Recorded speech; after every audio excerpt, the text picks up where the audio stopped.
Olá, pessoal. Hoje eu estou aqui com a Natália Garcia, Natália da Gama Academy. Ela é Head de Projetos Corporativos e Jurídico. Gama Academy é uma empresa que a gente pode considerar uma startup. Ela já tem um certo tamanho em equipe. A Natália vai contar um pouco mais.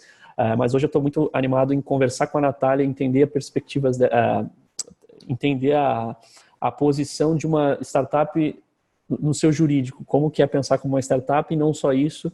O que é a carreira de uma pessoa no jurídico? A Natália, ela teve experiência bem vasta, tanto no corporativo, em grandes empresas, quanto agora numa startup, e estou bem animado para a gente ter essa troca. Natália, tudo bem contigo? Tudo jóia, Eduardo. Prazer falar contigo. Prazer é meu. Bom, já quero ouvir direto aqui de você. Como sempre, eu gosto de perguntar, conhecer um pouco mais da trajetória. Conta um pouco sobre a sua trajetória no jurídico, por onde você passou. Legal, bacana. Bom, eu me formei lá em idos de 2012, então já tem um tempinho aí na função. Me formei em Direito e aí meu grande sonho era vir para São Paulo. Eu fiz faculdade no interior de São Paulo. Meu grande sonho era vir para São Paulo e trabalhar numa grande empresa, né? Então, no final da faculdade, precisei de diversos processos de trainee, né, para tentar conseguir essa vaga. Acabei não passando. E aí vim para São Paulo, mesmo assim, para trabalhar no escritório de advocacia. Então, o meu começo da minha carreira foi ali em escritório de advocacia, trabalhando com consumidor de massa mesmo, atendia diversos clientes de tecnologia e tal. Foi quando, na primeira vez na minha carreira, me acendeu essa luzinha de, putz, trabalhar com tecnologia, em startup, putz, deve ser legal esse bicho aí, né? Mas continuei ainda com a perspectiva de trabalhar numa grande corporação. E aí, depois de 2 anos trabalhando como advogada em escritório, consegui passar no processo para ser advogada lá dentro do Itaú. Comecei lá no Itaú como numa área que tem um programa lá muito legal que chama Franquia, que era unificar para todo mundo o atendimento do Itaú jurídico, né? Então imagina que você vai lá em Aparecida de Goiás ou lá no Pará, em Belém, e aí você vai para o juiz, vai parecer que o Itaú está respondendo da mesma forma, né? Então, se o banco errou, você faz acordo, e aí se o banco acertou, ele traz os argumentos de defesa. Então, era um projeto que chamava Franquia, super interessante. A gente ganhou vários prêmios com esse projeto lá no Itaú da Justiça, né? E foi bem, bem interessante. E aí, dentro lá do Itaú, eu cuidava também de consumidor, e aí cuidava de 11 estados, né? Então, do norte, centro-oeste, cuidei de tudo isso. E foi uma experiência surreal, muito incrível, né? De trabalhar dentro de uma corporação grande, né? O jurídico do Itaú, na minha época, tinha mais de 450 advogados, então era imenso. E aí eu estava numa areazinha ali do civil, que foi muito legal. E aí, depois de 2 anos e meio trabalhando lá no jurídico do Itaú, eu fiz um processo interno de seleção deles e consegui passar para ir para o Itaú BBA, que é o banco de atacados do Itaú. E aí foi super interessante também, era um dos meus sonhos também, eu acho que de todo advogado, né, que se forma, trabalhar com o mercado de capitais e tal, é um tema muito interessante, né? E aí fui pro BBA, trabalhar lá na área do jurídico do BBA, e aí trabalhei com recursos direcionados, que é quando a gente quando o banco concede empréstimos para setores que ele é um estilo de um ente terceirizado. Então, por exemplo, quando o BNDES dá um empréstimo para as empresas, o banco pode ser esse intermediário desse empréstimo, né? Então, cuidava ali de BNDES, imobiliário e rural. Foi também uma experiência ímpar, foi muito legal. E aí, no começo de 2017, me deu um outro estalo, e aí eu falei assim, putz, talvez não seja isso que eu queira, e aí resolvi sair do banco, e aí queria trabalhar muito com tecnologia. Em 2017 estava um fervor muito grande de todo o ecossistema de startups, e aí foi quando eu conheci a Gama Academy, fiz o Gama Experience, que é o nosso principal programa.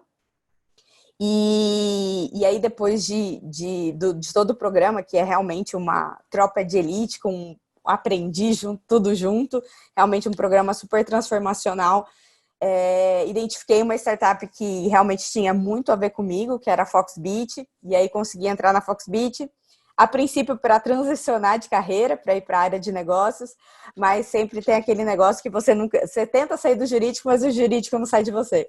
Então, depois de 6 meses me tornei sócia da Foxbit, e aí era uma posição que não tinha mais como eu fugir, assumi o jurídico da Foxbit e fiz essa construção do jurídico todo dentro da Fox. A Fox é nem vou falar Fox, porque senão o meu marketing vai me matar. Tem que sempre falar Foxbit, porque Fox é o canal de notícia. Mas dentro lá da Foxbit foi uma construção super legal, porque a gente passou por vários desafios dentro da Foxbit, que eu posso até falar depois ao longo da nossa conversa, mas internacionalização de empresa, investimento de fundo de investimento, projeto de lei, né? Porque era o Bitcoin, os ativos digitais não são regulados ainda no Brasil, então foram desafios também que eu passei lá como diretora jurídica. E aí, depois de 2 anos, quase 3 anos, eu resolvi sair, né, por uma série de questões, e aí entrei na Gama Academy e também, como sempre, entrei para ser head de projetos corporativos, e aí o jurídico também não sai de você, e acabei assumindo o jurídico da Gama, que é outro business completamente diferente, um desafio muito interessante. Que legal. Então, nessa conversa aqui, eu acho que vai ser muito bacana para as pessoas que estão assistindo, que estão ou tendo uma carreira dentro do jurídico, né, de grandes empresas ou de startups, para a gente entender, você que teve essa experiência diversa, né, a sua visão, mas também quem é gestor, né, entender o que o mercado hoje, o que os talentos estão olhando, né, que é cada vez mais importante. Então, entrando nessa linha, o primeiro assunto que eu queria entender de você especificamente na sua experiência com empresas de grande porte, né? Qual que é você que passou então por essas Itaú, BBA, quais foram qual que é a sua perspectiva, de uma carreira no jurídico, no departamento jurídico, dentro de uma empresa de médio a grande porte? Eu acho que quando você está numa empresa, né, de grande porte, obviamente que você tem perspectivas diferentes e ansiedades diferentes que se você opta por uma empresa menor, que aí com certeza você vai ser mais generalista, ou outras, né? Hoje, se um profissional sai da academia hoje de direito, você tem algumas opções, né? Então você pode prestar concurso, que atualmente não acho uma boa coisa, porque está tudo congelado, a maioria dos concursos congelados. Você pode optar por realmente fazer um processo de trainee, entrar dentro de um banco, ou não necessariamente só processo de trainee. Isso é uma coisa muito, muito engraçada, né? Existia quando eu estava, né, lá em 2012, 2013, parecia que a única forma de entrar em alguma empresa grande era através de processo de trainee ou de estágio. Não, gente, não é a única forma de entrar. Eu entrei como advogada júnior dentro do Itaú e existem outras possibilidades, outras portas de entrada dentro das empresas. E aí, ou você pode ir para uma empresa grande, ou você pode ir para um escritório de advocacia, ou você pode ir para a startup, que trabalha muito com tecnologia e é uma coisa bem ágil, mas não tão com tantas regras, não tudo construído, né? Com certeza você ajuda a construir muita coisa dentro da startup, mas tem os seus prós e contras, né? Quando você escolhe. Eu acho que quando você escolhe uma empresa grande, né, para você ir trabalhar no departamento jurídico, eu acho que, claro que você faz uma opção de ser mais especialista em uma área, então eu acho que para quem procura realmente se especializar e crescer numa carreira só com uma matéria, né? Então, no direito a gente tem muito isso, né? Ou você é civil, ou você é criminal, ou você é contrato, ou você é societário, ou você é mercado de capitais. Então, eu acho que você faz uma opção, sim, por ser mais especialista. E aí eu acho que também você faz, obviamente, que as grandes corporações elas não podem promover as pessoas de 3 em 3 meses, 6 em 6 meses, como algumas vezes acontece em algumas startups. Startups menores, claro, quando você já passa por uma startup de 100, 200 funcionários, você tem uma régua mais precisa e mais definida para essa evolução de carreira, mas eu acho que você faz uma opção também por subir degraus ali que estão pré-definidos dentro de uma empresa maior, né? Então, você faz a opção por passar ali por marcos, né? Advogado júnior, advogado pleno, advogado sênior. Aí você opta por uma carreira em Y também, se você é especialista e não quer gestão de pessoas, ou se você quer ser gestor de pessoas, coordenador, gerente. Então, eu acho que você faz essas opções. E aí, da mesma forma, né, quando você faz essa opção de ir para uma empresa grande, você tem outros vários benefícios, né? As empresas grandes normalmente têm muitos benefícios, e aí você tem a oportunidade de estar trabalhando num projeto gigante que aparece na televisão. Poxa, isso é uma gratidão, né? Dá um grau de satisfação muito grande para você profissionalmente, né? Então, acho que tem algumas dessas oportunidades quando você opta pela empresa tradicional e maior, né? Legal. E agora, então, do teu outro lado de experiência, como que especialmente, talvez para quem não conhece ainda, como que é a realidade do jurídico de uma startup, né? Você está, pelo que eu entendi, na tua segunda startup. O que é a carreira, a projeção de carreira, cultura, como que é essa experiência?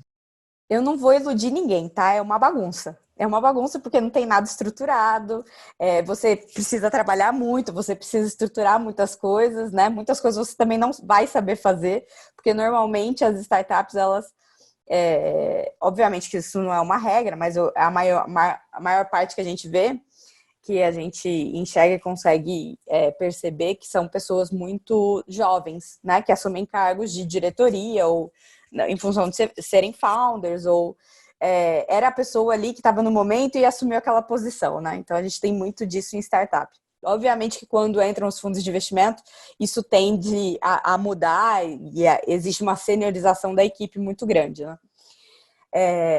Então, obviamente que um profissional de 10 anos de mercado não sabe fazer absolutamente tudo na carreira, não passou por todas as situações. Então, obviamente tem muita coisa que a gente aprende na marra, né? Então, eu passei de advogada do Itaú para diretora jurídica praticamente em 6 meses, 7 meses, né? Então, obviamente que eu tive que aprender a fazer muita coisa, né? E eu acho que um grande recado que eu dou, e não é só para o jurídico, mas para qualquer profissional, se você tem base, garra e vontade de fazer, você consegue dar um jeito de entregar.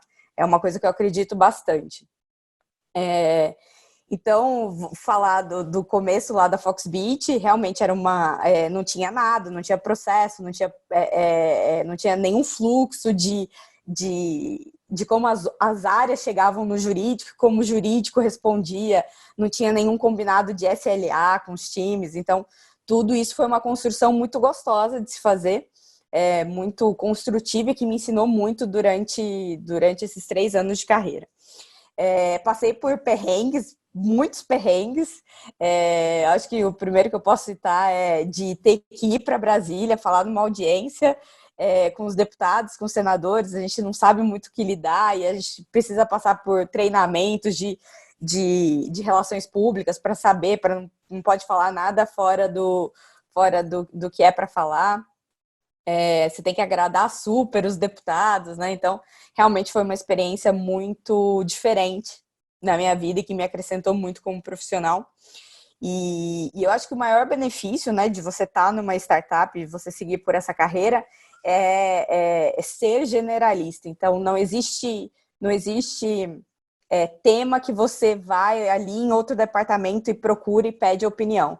Você precisa saber um pouco de trabalhista, contrato, societário, internacionalização, direito internacional. E aí tem as demandas mais bizarras do universo, né? Desde inventário, né? Então, algum cliente morre, o que você vai fazer? Você dá o dinheiro para ele, né? A Foxbit é uma fintech, então lidava com dinheiro. Então, muitos dos processos que a gente teve que criar para ir ultrapassando as dificuldades e os obstáculos, mas foi para mim uma das melhores opções que eu fiz na minha carreira, porque eu sou uma pessoa muito inquieta. E eu adorava sentar o meu dia, eu não tinha rotina, então eu começava com um trabalhista, daqui a pouco vinha uma dúvida societária, depois vinha um contrato que eu tinha que analisar e terminava o dia com um processo civil, com uma reclamação do consumidor. Então, realmente é para o profissional que procura, né? Até para o gestor que está pensando em um slash de carreira, né? Que a gente tem falado muito ultimamente, né? Que os profissionais da geração Y e Z vão fazer 5 ou 6 slash de carreira na vida agora, de agora em diante. E aí, slash de carreira significa você é advogado, e aí daqui a pouco você é desenvolvedor, daqui a pouco você é designer, daqui a pouco você é vendas. Ou também dentro da carreira, né? Daqui a pouco você é advogado civil, depois criminal, depois trabalhista, depois vai fazer mercado de capitais. Então, foi uma excelente opção para mim. E aí, o profissional que procura ser generalista, para mim, é a opção que ele tem que fazer realmente de estar numa empresa menor para conseguir ver um amplo rol de matérias, né? Legal. E falando um pouquinho você até comentou, né? Mas seria legal comentar um pouco mais. O que você vê, então, resumidamente, como os principais, tanto desafios, quanto os principais, o que te faz acordar de manhã cedo, no caso, para trabalhar numa startup. Então, o que são os principais desafios de uma startup e o que são os principais, não está me chegando aqui a palavra, mas os principais benefícios, talvez, você vê do jurídico de uma startup, estar trabalhando no jurídico de uma startup?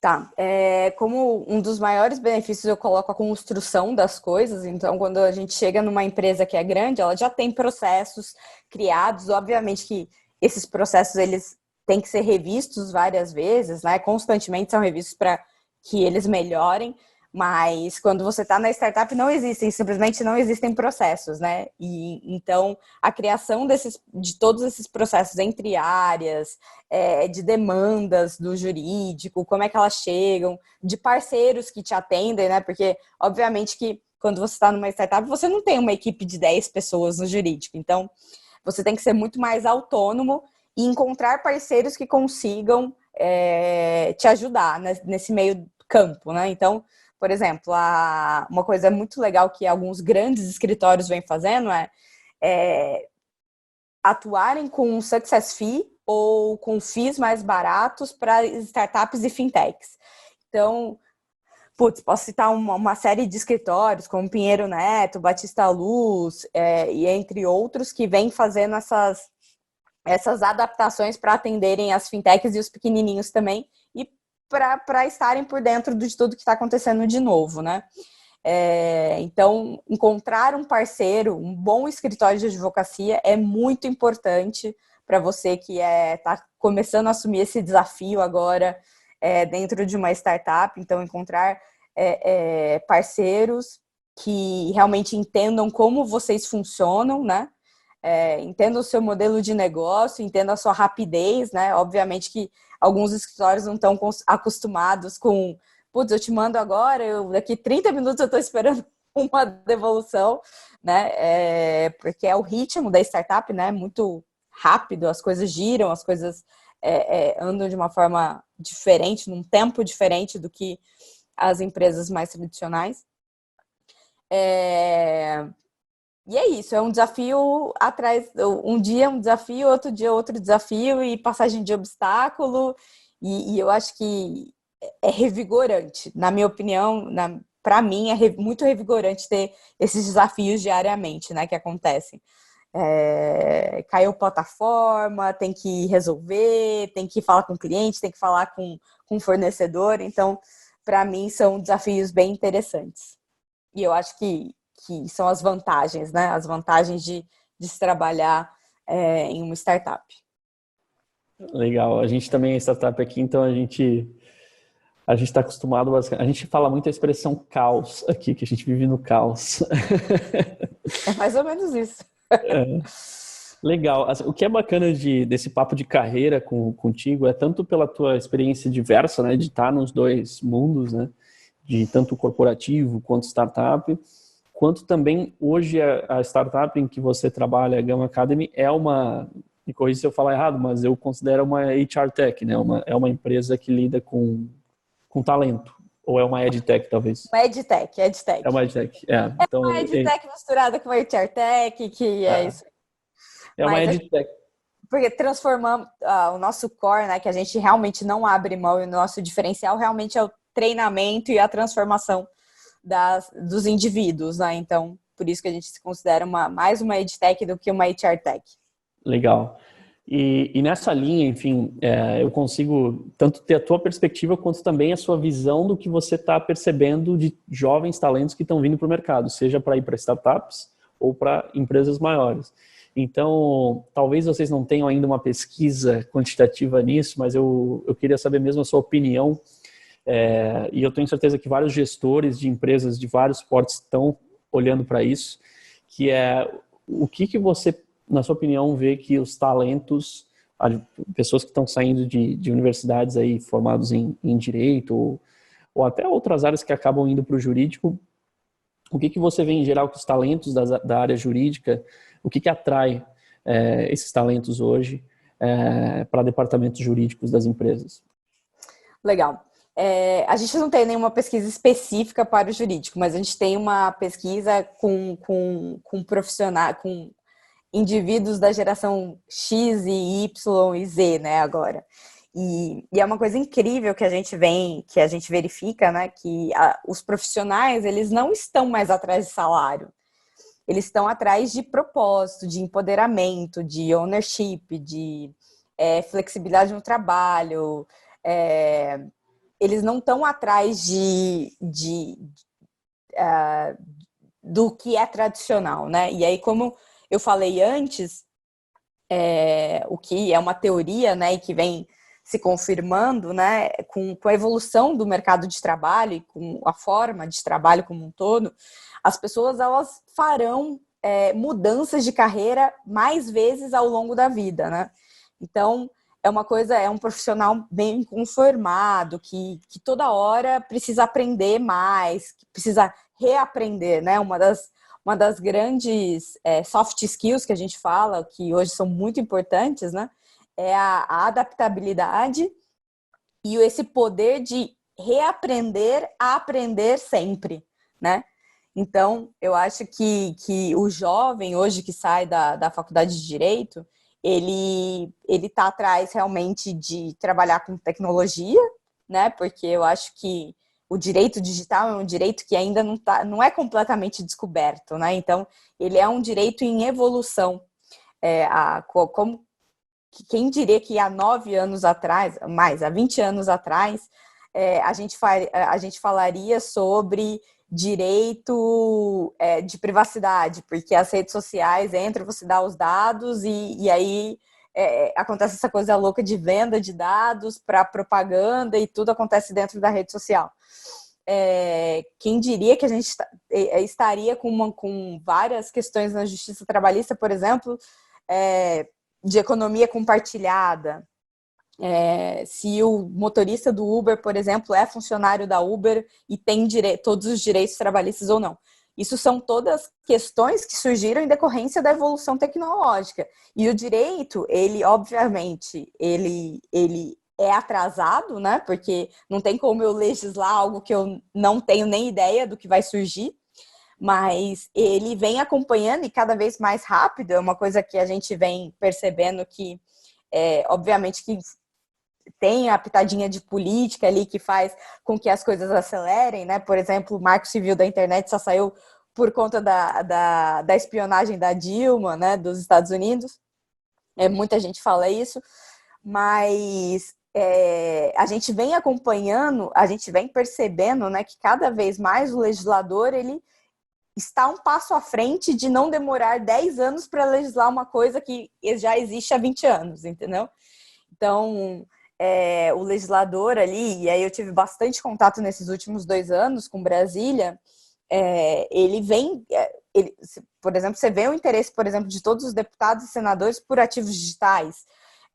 O que não, e aí ativos digitais, vou considerar o boom do Bitcoin foi 2017, então há 3 anos a gente vê ativos digitais crescendo na sociedade como um todo e as pessoas comprando, e aí os legisladores já têm um projeto de lei desde 2015 para tratar isso e legislar isso. Então a gente vem acompanhando uma atualização e velocidade maior do legislativo, né, do direito como um todo, de tratar desses assuntos de tecnologia.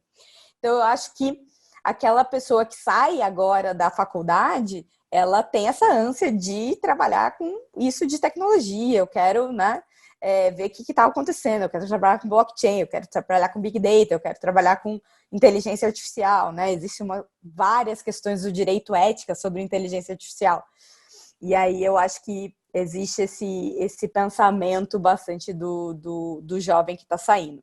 E aí existe a ansiedade, né, também, Eduardo, porque o profissional hoje ele não quer esperar 3 anos para ser promovido, para passar de advogado júnior para advogado pleno, né? Então ele tem uma ansiedade ali de ver, de entrega de resultados, de ser reconhecido, né, pelo chefe, pelo gestor, pelo líder. Então, eu acho que o que a gente mais tem que trabalhar, né, como gestores, atualmente, é essa ansiedade de toda essa geração que acha que já sabe de tudo, que acha que consegue evoluir realmente em 6 meses. Pessoas conseguem evoluir em 6 meses, tá? Eu não sou nada tradicional em termos de achar que realmente uma pessoa precisa completar um ciclo de 1 ano para que ela seja promovida. Mas também não é em 1 mês que você está na empresa que você também consegue já passar de advogado júnior para pleno e para sênior, né? Isso não acontece num tão curto período de tempo, né? Então, eu acho que os jovens estão atrás de reconhecimento, estão atrás de inovação, eles querem ter projetos, eles querem ter ownership daquele projeto, né? Eles querem ter abertura, liberdade para trabalhar. Acho que eles estão atrás de flexibilidade, né? Então, o advogado ainda é uma carreira muito tradicional, né? Para você ir num fórum, hoje você ainda precisa de gravata e paletó, os homens, né? E as mulheres de blazer, enfim, de roupa social. Então, eu acho que cada vez mais o jovem vem procurando essa liberdade também dentro do direito, né? Porque eu não posso ir todo dia de calça jeans se eu não tenho que ir para fora, entendeu? Faz sentido um jurídico que não tem nenhum contato externo com o poder judiciário e eu preciso estar vestindo social todos os dias? Isso foi uma das coisas que eu, assim, para mim, quando eu saí, né, do Itaú e entrei na startup, para mim isso é mil maravilhas, né? E aí, reconhecimento, adaptabilidade, ownership, acho que são as principais coisas que os jovens estão atrás. E, por incrível que pareça, ele não está atrás de salário. De alguns benefícios, sim, né? É super legal você trabalhar numa empresa descolada que tem puff, que tem mesa de ping-pong, tem pebolim, tem lanchinho, tem cerveja depois do trabalho. Mas eu acho que o que ele mais está atrás é desse ownership mesmo do trabalho dele, sabe? Legal. E qual dica de carreira você daria, talvez se tem aqui quem é estudante ou quem está começando a carreira, que dica que você daria para essas pessoas? Putz, eu daria a dica de estudar, né? Que eu acho que é muito importante, estudar sempre, né? As pessoas acham que elas vão lá, fazem faculdade, fazem pós-graduação, MBA e acabou. Não vou estudar nunca mais, já fiz a minha cota de estudo. Eu acho que hoje o mundo, esse mundo VUCA, né, que a gente sempre fala, ele exige que você constantemente esteja aprendendo e se reinventando e aprendendo novamente, aprendendo coisas novas. Então, a primeira dica que eu daria para quem está saindo da faculdade é que bom que você completou a faculdade, mas você nunca mais vai deixar de ter que aprender, porque o mercado vai te exigir isso daqui para frente, né? Então, pode ser que você tenha que aprender sobre um tema específico, pode ser que você tenha que aprender sobre um mercado específico que você está transicionando de empresa, mas você sempre vai ter que aprender, continuar aprendendo. Então, eu acho isso super importante. Essa é a minha maior dica. E se atualize, busque, saia da caixinha, né? Eu acho que ainda a faculdade de Direito tem uma caixa muito grande e eu acho que é um diferencial imenso para aqueles profissionais que saem da caixa do direito e conseguem conversar com uma pessoa de tecnologia, entender o que eles falam, conversar com a pessoa de negócio, conversar com a pessoa de produto.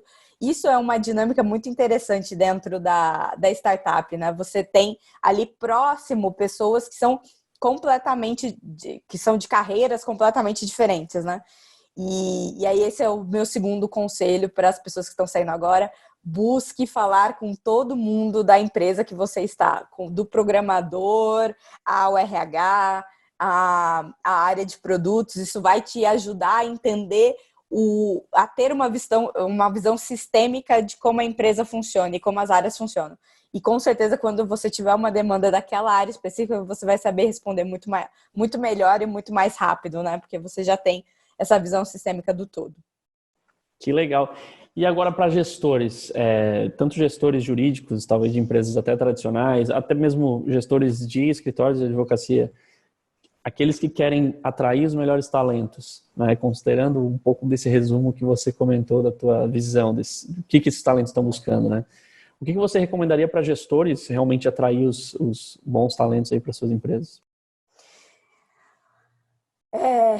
Essa é uma dica interessante, né? Porque eu tenho convivido com bastante gestores das áreas jurídicas, de empresas grandes, e por mais que a gente pense que eles estão lá no passado, eles não estão. Eu vejo empresas como Itaú, como Ambev, nem sei se Ambev é tão mais tradicional, mas Safra, enfim, Ricardo Eletro, eu vejo profissionais muito atualizados dentro da empresa e muito conscientes da transformação que eles precisam fazer. Mas, obviamente, que você mudar de rota um transatlântico, que eu considero que é o Itaú, com mais de 90 mil funcionários, e um barquinho de 50, né, um iate, né, de 50, é muito mais fácil. Então, é muito mais difícil você mudar a cultura e como as pessoas agem dentro do transatlântico do que do iate, né? Mas eu acho que eles têm sido muito bem sucedidos nessa proposição, né, de transformação digital. Então, eu acho que eu não vejo nenhuma empresa que eu conheço que eu falo atualmente que hoje não é uma pauta dentro do comitê lá de liderança a transformação digital da empresa e como que ela trabalha em uma metodologia ágil, enfim. Então, eu acho isso super interessante. E aí, para os gestores que estão lá, eu acho que a minha maior dica é ouça as pessoas e dê feedback. Eu acho que o Gui adora falar, né? O Junqueira adora falar essa frase, né? A cultura é a gestão da mensagem, né? Então, veja o que você está passando para toda a sua equipe, para todos os seus colaboradores. Dê feedbacks constantes, as pessoas precisam disso, né? Para saber onde elas precisam melhorar. Não importa o tamanho da sua equipe, tire um tempo para fazer isso.